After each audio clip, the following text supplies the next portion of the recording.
Egerden bir hadis toxtaşılgan hadisini tapsağız dey, meni mazhabıma kıyışmaygan dey İmam Şafii ayta. Siz biligizde şu meni mazhabım dey.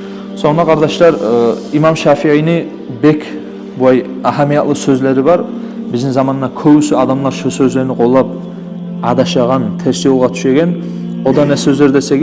Egerden bir hadis toxtaşılgan hadisini tapsağız dey, meni mazhabıma kıyışmaygan dey İmam Şafii ayta. Siz biligizde şu meni mazhabım dey. Onun manası şu toxtaşılgan hadis varsa meni mazhabıma karşı gelegen. Şu meni mazhabım koyup dey şu hadisini tutuguz dep aytkan.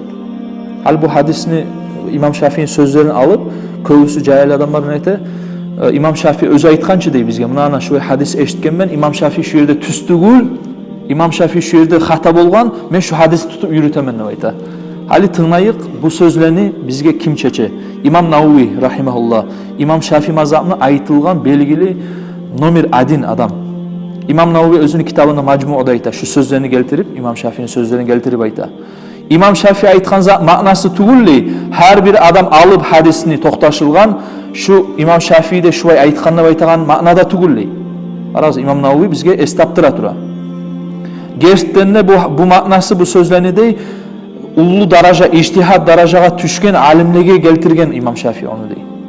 Onun manası Kur'an'ı göңүнөн bilegen, minglerinden, milyonlarına hadis bilegen adamlar şolaga geltirgen zat dey İmam Şafii. To есть İmam Malik imik, İmam Abu Hanifa imik, İmam Ahmad imik, yadamsa Sufyan-ı Thavri bolsun, başka ullu mazhabını alın zaman tutkan adamlar imik, şolaga geltirgen İmam Şafii.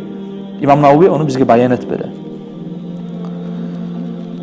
Egerden şu İmam Şafii aytkan sözlege bolmaga süyemse bir usama dey.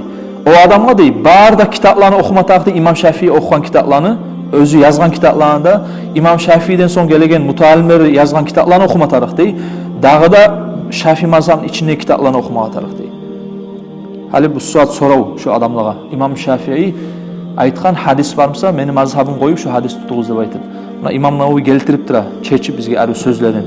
Qaysыбыз İmam Şafii'nin barda kitaplarını okuyabız. Barda kitap değil bir kitabına ya okuyabız ya okumagabız. Yartı yurtu.